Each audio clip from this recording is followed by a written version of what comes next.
क्या सचमुच में ऐसा संभव है गौतम बुद्ध? एक बार की बात है, गौतम बुद्ध से एक व्यक्ति ने कहा कि मैं ईश्वर को नहीं मानता, आपकी क्या राय है? बुद्ध बोले, तुम गलत हो, संसार में ईश्वर के अलावा कुछ और सत्य है ही नहीं।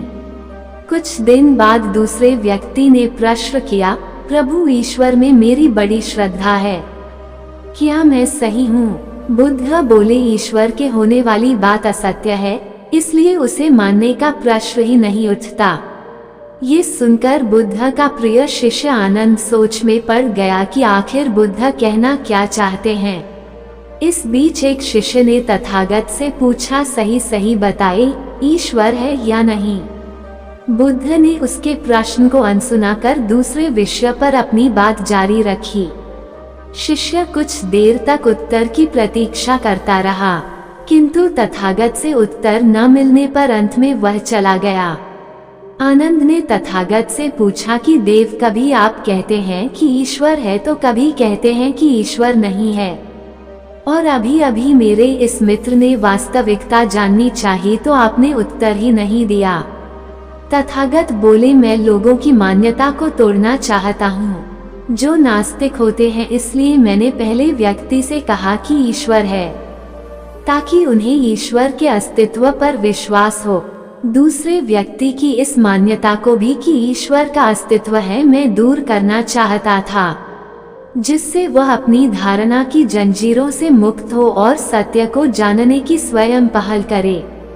रहा तीसरा व्यक्ति, जिसका अपना कोई मत नहीं थी। मेरी इच्छा थी कि वह खुद ये जानने का प्रयास करे कि ईश्वर सचमुच है या नहीं। अलग अलग उत्तर देने का उद्देश्य यही था कि वे अपनी मान्यता में न बंधे और खुद सत्य तक पहुँचे। बुद्धिमत्ता से समवयस्क ही नहीं, गांव के वृद्ध जन भी हैरान हो जाते थे। जब उसने बुद्ध के चरण स्पर्श किए तो उसे देखकर तथागत मुस्कराए। उनकी यह मुस्कान बड़ी ही रहस्यमय थी। इसमें ज्ञान और प्रेम का अनोखा सम्मिश्रण था।